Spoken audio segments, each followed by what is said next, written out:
I launched a software product this Friday. It's currently Sunday night, and this is everything that happened over the weekend. My software resides within the powerlifting niche, and it has to do with powerlifting meets.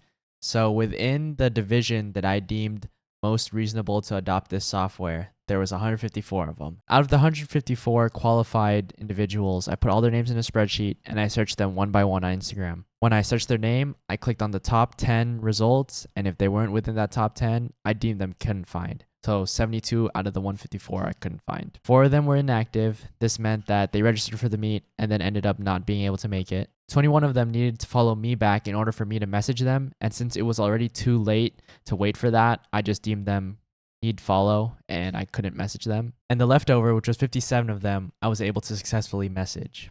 Out of the 57 messaged and a reel I made based on the marketing video I showed y'all last video, we were able to convert 17 new users, which is not that bad. So out of everybody we reached out to, 4 of them actually responded and signed up for the app. So that's like 4 out of the 17. 4 out of 57 is like a 7% conversion rate, which is not bad, but I like to think about it where if I had 1,000 lifters to reach out to, 70 of them would have converted, and 70 is a lot of new users. So it's a pretty big win. 2 of them were the ones that were specially selected because of like they were clouded or like big lifters. They were like very important people that I deemed worthy of being pre-added because I thought that they would drive more users to the site just based on seeing their names alone. The other 2 people were actually cold leads that I was able to convert. So I thought that was really cool. That was literally cold DM, didn't see my video, and the DM converted them, which is like, it gives me a lot of respect for people who do sales and marketing now. And I recently saw something, I think it was a Hormozy thing, where it was like, we have the utmost respect for like Mormons because they have to knock door to door and pitch the church to people who don't even know them, who are walking up to their house and being like, oh, who's this person? So like the fact that I had to DM some random people, which are already pre-selected because they are powerlifters, and I didn't even have to go face to face. It was literally just a DM. Like what the Mormons are doing versus what I'm doing is like totally different. Theirs is way harder. So I have a ton of respect for people who do hard sales like that. And this weekend, we kind of learned a lot. We had a lot of failures. We had a lot of bugs and a lot of bad things happen, but we learned a ton, and we have a lot more on the linear board. A few of you asked, like, what do you use to manage your project? I use Linear. It's like Jira, but way better. I'll show y'all. So this is Linear. I used Jira in school. I don't really remember how it went, but this is really awesome. Like, it's really simple, really easy to create a new issue. You title it, you have a description. You can either put it in your backlog to do in progress done, and you can set a priority to it. So like whenever I like think of something that I know will be useful, I put it on the board and I mark it with like a priority and like the status and things like that.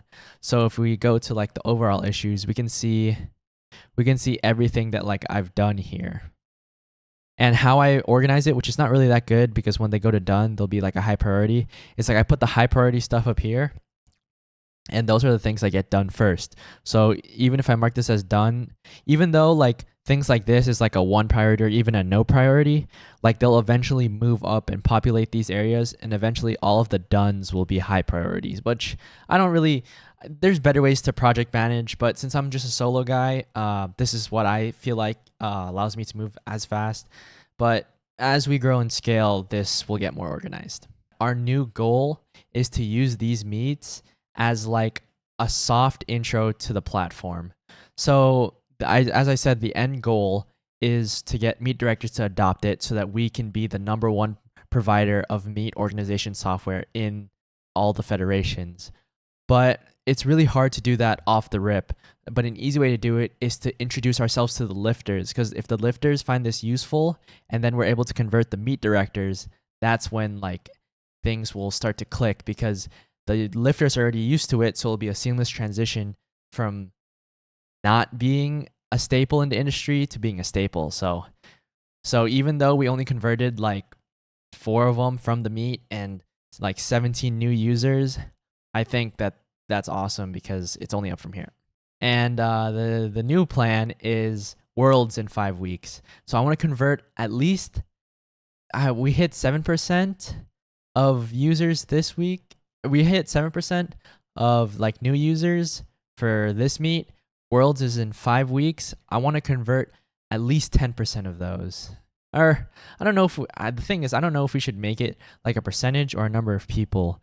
But like for Worlds, I want to up this, and I just want to beat all the stats that we did for this, because Worlds has all the like clouded and strong lifters. So hopefully we can convert all of the English speaking ones. Well, it's not really something that I learned, but something that keeps solidifying or like showing up is like product needs to be undeniable.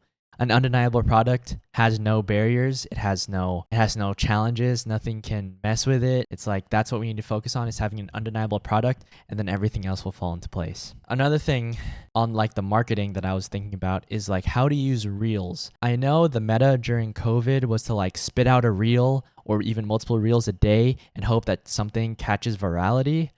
But I feel like for Instagram, and I mean, my niche is weird because it's powerlifting, but like Instagram is a platform for you to show like your perfect life. And that's not really in line with like software or things like that. It's really, Instagram's just used to prettify your life and show things that aren't real, but to make people think that are real. So I don't know if I should use that as to show only highlights, because like that's what I did. It's like I showed a highlight, everybody loved it, oh congrats, but like in reality we only converted 17 users. One of them's paying, which was my coach, which I am eternally grateful for, and four of them were actually competing in the meet. So like I don't know, the real I don't know, I've just been thinking about that, of how to use shorts, because shorts is like, I don't want to call it like a fake way of gaining traction, but like I don't know, I'm still thinking about how that's going to work, because like I mean in the end it's just quality will dominate any and every platform. So that's just something I'm thinking about in the future. So another idea that I had, but this is, I don't know if I could say this here, but it's a really big idea. Like YC, what YC does, which is like a startup school, which is where I get most of my business philosophy from, is they say like attack a problem and think about they make you think about how big can you make an impact. And like I was thinking about this small, oh yeah, only this small subsection of my niche, but like over the weekend I've had like a realization that we can go even bigger than that, which I'm really excited for, and I'm really excited that I thought about it. It seems really daunting because right now it's like, oh, we're so small and there's so many bugs and so many things that need to be implemented and that need to be tested to work. But like I can see the big picture already. And then we're taking steps right now towards that big picture, such as today we were able to reach out to one of the main meet directors around that run most of the meets around Texas. And we created a message for her. We created an email and a message for her. I did forget some stuff in the message, such as I didn't mention that, oh, we had a soft launch at this the previous weekend's nationals, and we had a lot of positive feedback from users. But hopefully it hooks her in enough for her to email me back, and then I can mention that. So yeah, fingers crossed. But here's the video that we sent to her. Powerlifting meets are hard to manage. You have to have a place where you can have lifters sign up, accept payments, coordinate the meet schedule, both lifting and awards, and organize lifters so that they know when and where to go, etc., etc. And that's only the internal struggles. Creating an environment where the audience can be in tune with the meet is a whole different beast in and of itself. I know we have LiftingCast as the software solution used to manage meets right now, but even as a non-meet director, I can see that it's lacking in many ways. With the money you're paying for the software, it boasts that there will be online backups of data and syncing data across multiple platforms and online lifter registration. But shouldn't this be the default for software that aims to organize and host meets? Now, if you're a seasoned meet director or lifter, you learn to traverse this software and figure out where the information you need to know is located.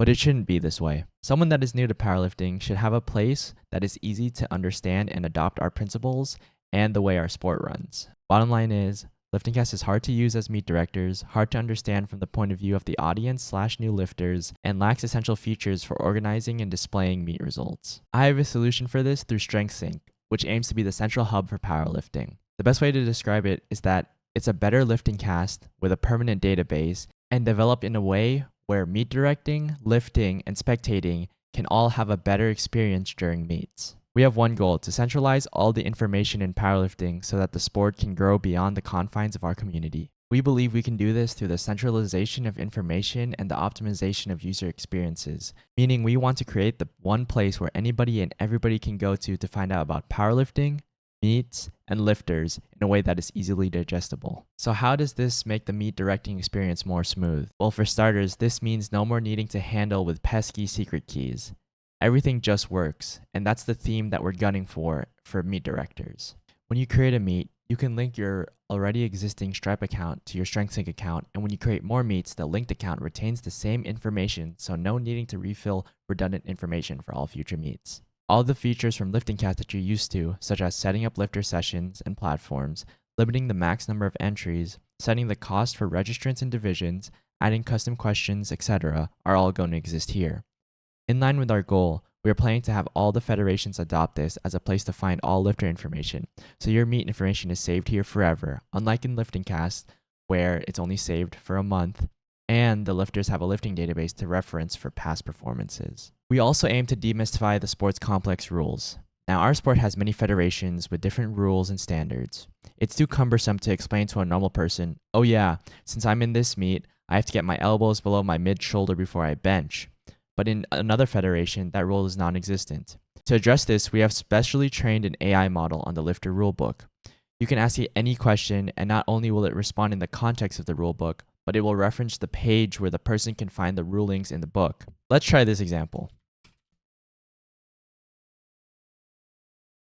So as you see here, it gives an answer, but also it gives the page number where you can reference this. So if we click right here to see the rulebook, and then we go to page 21, it shows the reasons why the judges would give a yellow card on deadlift. Now, these are just a few of the features that I know will benefit you. There's a lot more I have in mind targeted to benefit not only you, but the lifters, the audience, and the coaches. I know you have a lot of other pain points with LiftingCast, things that you think should be fixed, and features you know that are missing. So I would love to schedule a meeting with you, either online or in person. So let me know what you think.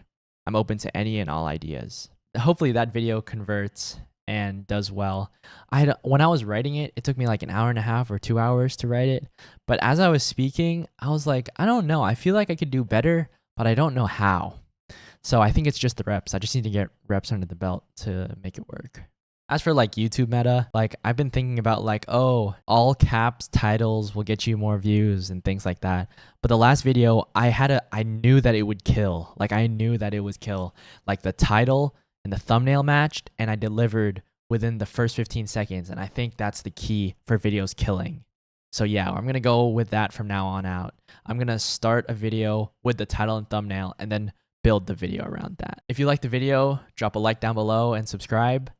We just hit 200 subscribers. It's pretty cool. I'm trying to personally just get to 1K by July 4th. So let's keep her going. All right, that's all I have for y'all today.